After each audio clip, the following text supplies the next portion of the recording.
Doma Sports Talk, worldwide, with some news from the world of boxing. So y'all know what time it is. You ain't in a rush to get concussed. Now, we had a good weekend of boxing. Let's go through a couple of those fights with the quickness. We ain't going to take all too much long. Wasn't really nothing too much close in those fights. First of all, something you got to pay attention to in the heavyweight division. You always got to do that. Pay attention to them heavyweights, right? Efe Yagba, right?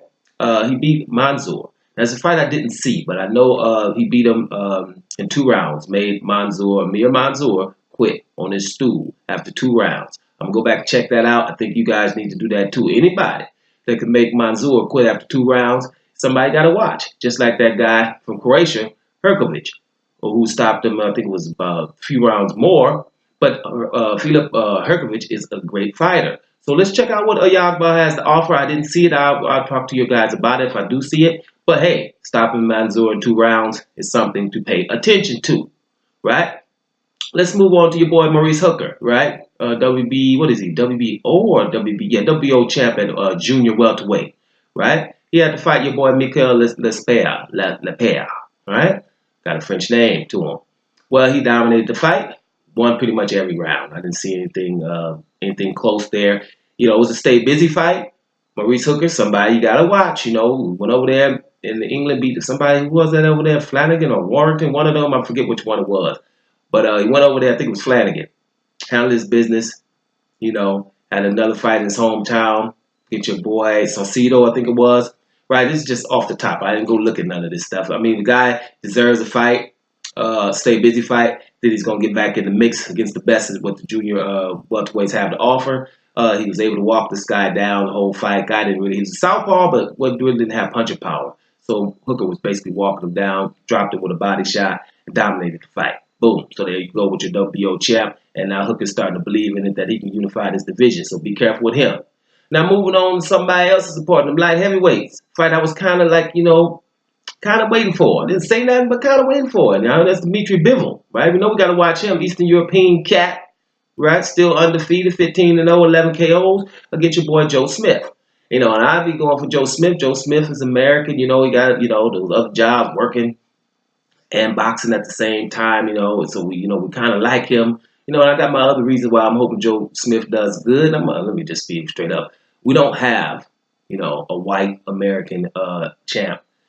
We didn't until Caleb Plant, right? And so, you know, you try to hopefully that, you know, we can get one of them, you know, so that we can calm down and stop hating on people all the time and hoping for Eastern European cats. We got a couple of white Americans that can handle their business. So it's good to see Caleb Plant handle his business. And Caleb Plant got bad news. His mother, I think, passed away. Cop shot her, you know. Rest in peace for his mom, you know, and, you know, hopefully he can get himself together with that. You know, sorry about that for him. Everybody pray for that. That's a bad situation, guys. Caleb Plant, you know how we like to watch him fight. He's very, very elusive and handle his business. Is exciting to watch. Not really too much punch power, but very exciting to watch. He is a champion now in the super middleweight division. And rest his mom's soul on that. And God, keep your head up. It's very hard to even go there. But anyway, yeah, you know, I was hoping Joe Smith could do something against Bivol, but he didn't. Right? He threw a couple of hard punches. You know, he rocked Bivol at the end of 1 round, but at the end of the day, Bivol handled his business and dominated the guy throughout the fight. Wasn't really nothing really talk about. Bivol dominated the guy throughout the fight. Bivol needs to move on to bigger and better things. Joe Smith will have a puncher's chance against anybody. But against those elite guys, you can just see a difference, right? Like when people say it's levels to this, it is. And you can see it in that fight. Bivol handled his business and took care of it easily. Now, the biggest fight of the night would have to be Shawn Porter versus your bad Yordenis Ugas. Now, you know, I'm dealing with them Cubans. I'm going with Cubans. Ugas is a Cuban. He's 23-3 with 11 KOs. So you would think somebody with no punching power. But guys, this guy, the whole fight, was basically in the pocket or walking down Shawn Porter. In the welterweight division, people don't walk down Shawn Porter. This guy made a good account of himself the whole night. I just think what happened, Porter showed his whole skill set. From the outside, coming in, landing punches, getting back out. He was doing the moving in this fight. Now, don't get it twisted. He sat down on some punches when he had to, but got out when he had to. He was able to do that. I thought Porter definitely controlled the fight. And here's the thing, especially at the beginning. I think Porter definitely won the first 4 rounds without a doubt. After round 5, the first round I gave to Ugas, and then the fight was closer to that. I gave a couple of rounds even and things like that. But I didn't see Ugas. The only thing, was props for standing in there, landing a few counters. But like I say in other fights, if you land 2 or 3 counters in the whole fight, or 2 or 3 in the whole round, but the other guy landed 8, but they maybe were early and you landed them at the end, I can't say, hey, you stole the round because you landed 2 punches at the end of the round.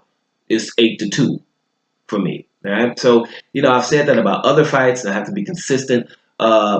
What I'm hearing, you guys know I don't listen to too much stuff, but what I'm hearing is that it's a robbery, right? And that Ugas felt that he was robbed. I don't think he was robbed. I had it 117, 113, guys. I'm not a good scorer because when I, in doubt, I will give a round even in a heartbeat. When I don't feel that one has dominated the other, that I give it a even round. So I had it 117-13. One of the judges had it similar, I think 116, 112, which is similar to mine. Now, there was a slip in round 12, which is kind of controversial because you were touched and then slipped. Now that would have changed the fight a little bit if they would have gave that a knockdown for Ugas. That didn't happen. So your boy won Porter by split decision. I think it should have been unanimous, but split decision will give your boy Ugas, because the Ugas made a good account of himself, no doubt about it. People gonna know who this is now. He wasn't running away from him. Had that Cuban swag that you need to have.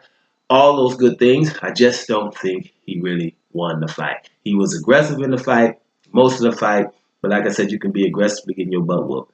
I don't think that he didn't get his butt whooped either. It was a good fight. But if I had to say who won the fight, I would have to go with Shawn Porter in this fight, no doubt about it. Ugas can still live on to fight someone else and handle his business, but I think that Shawn Porter won that fight. So basically, let's see what happens going forward. We're not getting more information about those fights, right? We might talk about them again, but that was the major things that were going on that night. Shawn Porter wins per split decision. Maurice Hooker wins unanimous decision. Bivol wins unanimous decision. And Oyaba stops Mansour. Good night of boxing. And I forgot 1 or 2 fights. Think about it. So that's a good night of boxing. So, Doma Sports Talk, worldwide. And I am up out of here, y'all.